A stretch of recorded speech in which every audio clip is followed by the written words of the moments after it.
Hello everyone, I'm Dragons After Dark, and today we'll be taking a look at all the pets you can collect in patch 10.1.5, which launches on 11 July. In total, there will be 21 pets to collect in this patch, so let's get started. First up, let's go over the Whelp Daycare. Keep in mind, all this information is from the PTR, so the exact day-to-day layout might be different on live, as well as any information we go over. The Whelp Daycare is a new daily quest hub where we'll guide a whelp of each flight by doing daily quests in the Little Scales Daycare in Valdrakken. These dailies and quests will offer pet rewards, though they are greatly reduced to what you'll see from the average world quest. Overall, it took 20 days total to collect 10 of the 11 pets connected with the daycare, where you'll spend 4 days with each whelp and additional days beyond that to collect the Whelp There It Is meta achievement pet connected to the dailies. Before the 11th, though, there are a couple of things you'll want to take care of first, one being essential and the other being optional.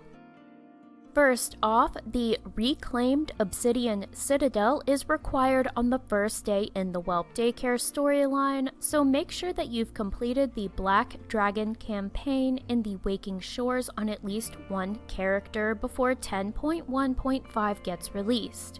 Without the recaptured Citadel phasing, you won't be able to interact with an NPC mandatory for a specific quest item. When you've completed it once, the skip is available for your characters on Kalon Dormu. The second to-do would be to finish Una's quest chain if you haven't already. Without the completed chain, you won't be able to summon the non-combat versions of your whelps. This won't impede your progress with the Whelp Daycare in any way, but if you want to be able to summon the whelps, you'll need to complete it. With that out of the way, let's go over the breakdown of what you'll see for the first 20 days. Overall, each day you'll get 1 to 3 campaign quests for your whelp, a daily from one of your whelps, 1 of 6 daycare dailies to help around the daycare, and once you unlock the final whelp, Poseidrus, it unlocked the Daycare Derby dailies, which will give you the option of 1 of 5 for each of the whelps. For your first part of day 1, you will go over the introduction to the Whelp Daycare portion of the chain. That starts with Eggs in Abundance, which is a breadcrumb quest from Harold Flaps to go to the Ruby Life Pools. From there, you will do the remaining 5 quests, which will then unlock your first whelp. From this point forward, all of the whelps will go through the exact same 4-day cycle. So on your first day, you will get 3 campaign quests that will get your whelp set up and fed. For these campaign quests, you'll need these items across a few different whelps. You'll need 1 Roast Duck Delight, 1 Awakened Frost, and 5 Hochin Bloom that are 2-star quality. I can't remember for sure, but I think you might also unlock your Daycare daily here. Day 2 for all whelps will be a campaign quest. This campaign quest might unlock your whelp daily on the same day because it is basically the introductory quest for that whelp's daily. And then you will have the Daycare daily. Day 3 for all the whelps will be a campaign quest, a whelp daily, and a Daycare daily. And then day 4 will be the campaign quest where you'll receive the whelp's battle pet. Another campaign quest where you'll battle with the new battle pet, then receive the non-combat version of the whelp on turn-in of the quest. For the battle, you'll need the new battle pet on the team, but they do not have to battle. For some reason, Bellastraza's quest also requires Iggy on the team, but none of the other final campaign quests required a battle pet received from another whelp. Then you will also have a whelp daily and a daycare daily. The first whelp we will tend to is the Obsidian whelpling, Rusiona, and we will also receive their pet, Iggy. The second whelp that we will be tending to is the ruby whelpling Bellastraza, and she will give you the pet Princess Borquestraza. The third whelpling we'll be tending to is Zusa Dormu, the bronze whelpling, and we will receive Anuna, their orange little swoglet. The fourth whelpling we will tend to is Zalithgos, and we will be receiving the book Pelibrius from them. The fifth and final whelpling will be the emerald whelpling Poseidrus, and from them we will receive the pet Somnius. Unfortunately, right now Somnius is the exact same model as the Snowclaw cub. Hopefully that will be changed, but as of right now this is what we have. If you're interested in the specific campaign quests for each whelpling and the specific dailies that you'll have, I have them listed out in the Zufu's 10.1.5 compilation article that I'll link below. There are 3 achievements connected with the dailies: Hey Nanny Nanny, which you will tend to the needs of each newly hatched whelplings. The reward for this achievement is the title Whelp Tender. Daycare Derby, where you participate in every Little Scales Daycare Whelp race. There are no rewards for this particular achievement. Then there is Whelp. There it is. Complete all 16 dailies from the Little Scales Daycare, and the reward is Axel, who I will show here.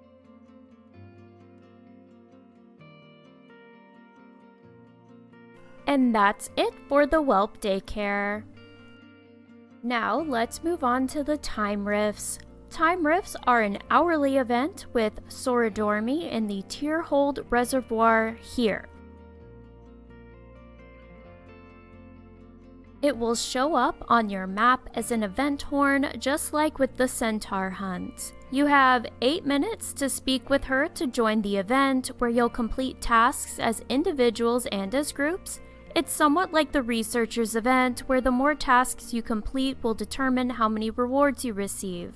At the end of the event, you will enter a time portal to a final boss with varying degrees of difficulty, as in, King Mechagon isn't so bad, but Arthas is chewing through my tank like I'm a DPS. If you die, you will spawn near Soradormi, and you'll need to enter the portal again to try and kill the end boss before the event timer runs out. Soradormi will offer quests you can complete, and we might see a breadcrumb quest pop up when 10.1.5 goes live called To Soradormi's Aid, which will lead you to her. Throughout the event, you'll earn paracausal flakes from killing enemies, completing the event, and from the roughly 15 quests with Soradormi. I'm not sure if any of these quests are repeatable, but they don't appear to be. Wowhead isn't showing the rewards from these quests, but I imagine they'll be rewarding paracausal flakes. In addition to the time rifts, Soradormi and Chromie in the Everywhen Inn located here will also offer a daily that will give you a few rewards, including paracausal flakes. There will be 7 vendors that offer pets, and they will all cost 2,750 paracausal flakes each. This shouldn't be too difficult to obtain, especially with the boost from some of the quests, but that will completely depend on how many of the items you're looking to collect. From the all-caps Azeroth vendor Gildedrill, we will be getting the Killbot 9000 pet.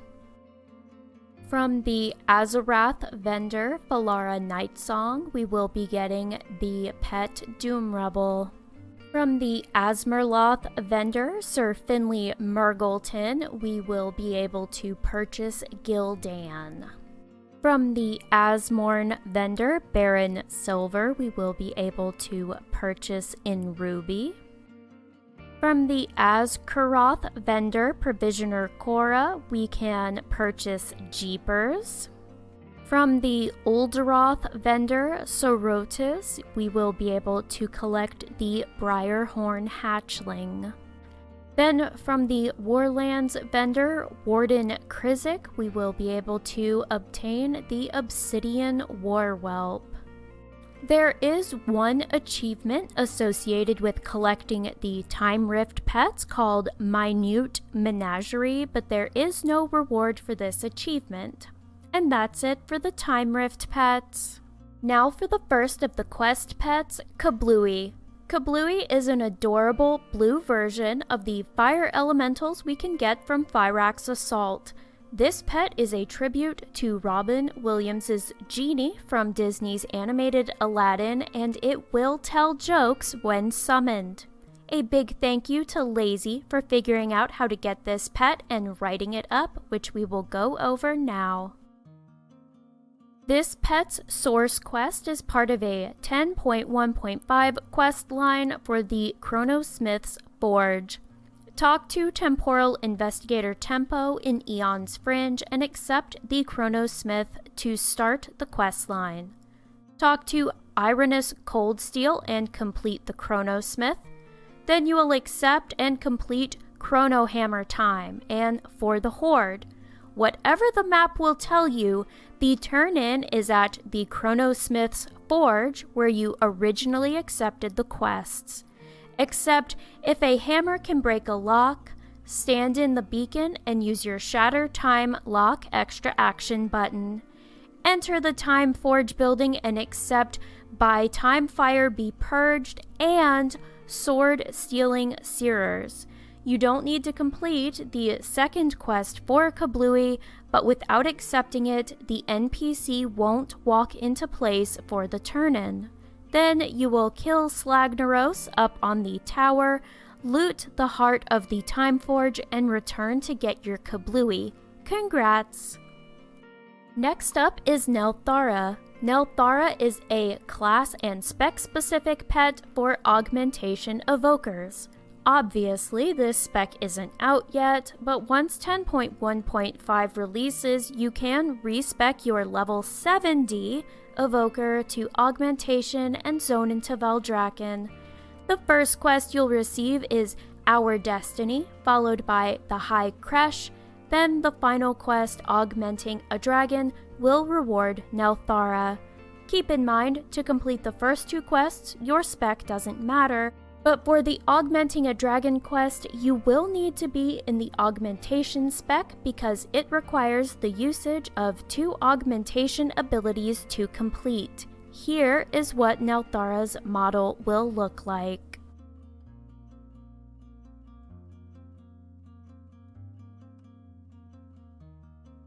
The last pet won't be available for a while, but it will come from the Secrets of Azeroth event coming out on August 31st. According to Wowhead, we don't know much else about the event just yet, but it would appear to be some kind of community event in which players investigate rumors and search for missing treasure.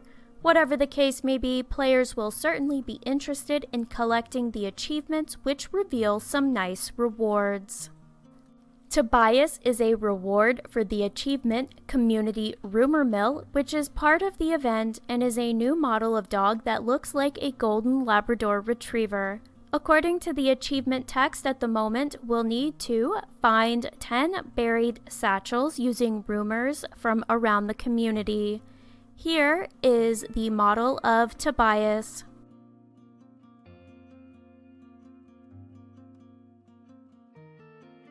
But that's going to be it for 10.1.5. For my next video, I'll be showing you the daycare derby races for each whelp. Some of them are a little more intuitive than the others, and I'm not trying to min-max the races, but it'll give you an idea of what you'll need to do. If you have any questions about the pets, or if you have any other pet battle topics you'd like to see a video of, feel free to post them in the comments below. Until next time, I hope you all have a fantastic rest of your day or night, and happy battling!